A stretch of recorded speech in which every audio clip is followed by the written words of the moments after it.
nações, sal e luz da terra, sal e luz do mundo, testemunhas do amor, levareis a paz aos corações.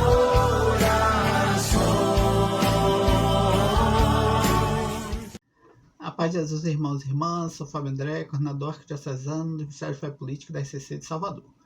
Dando continuidade à nossa série 5 minutos de doutrina social com o Ministério de Fé Política, hoje nós vamos abordar a questão de número 222 do doquete. E a pergunta: até onde vão os direitos da maioria em democracia?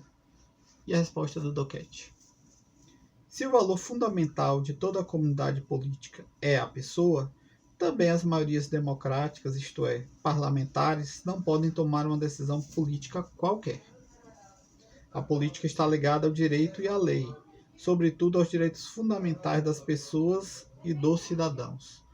Estes jamais podem ou devem ser negados às minorias. Naturalmente, daqui resultam também obrigações para as minorias, mesmo quando não se sentem representadas nas decisões políticas.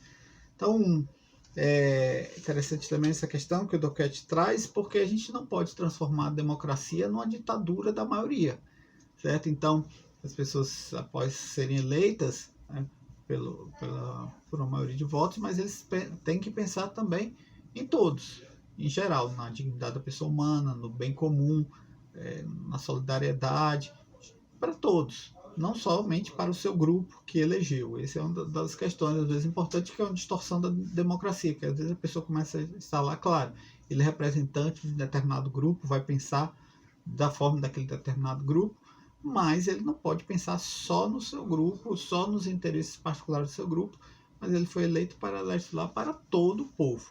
Então, o presidente da nação brasileira, quando ele é eleito, ele não vai governar somente para aqueles que o elegeram, ele vai ter que governar para toda a nação brasileira. A pessoa deve esquecer até de quantos milhões de votos teve, quantos milhões de votos não votaram nele, porque naquele momento ele agora é o representante de toda a nação brasileira. Assim também os legisladores têm que pensar no bem comum, a dignidade da pessoa humana, quando vão fazer as suas leis, certo? Vamos imaginar o seguinte: os índios, por exemplo, se eles não tiverem representantes, ou um ou dois representantes que tenham, eles são minoria, ou às vezes nem tem representação no Congresso. Mas não é por isso que os congressistas lá vão querer massacrar os índios, vão criar leis injustas contra os índios, porque eles não têm representantes.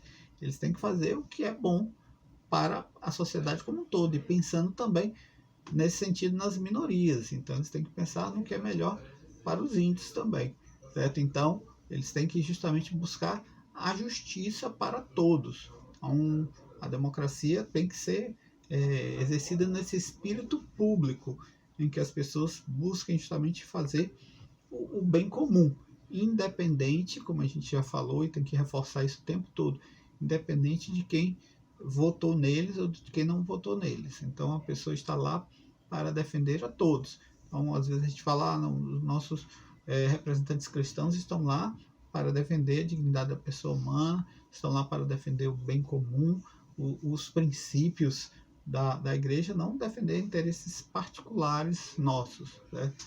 A gente fica chateado com alguma coisa que algum representante tenha feito, mas a gente tem que sempre lembrar que ele está lá pensando na coletividade, pensando numa grande maioria de pessoas, não simplesmente num pequeno grupo.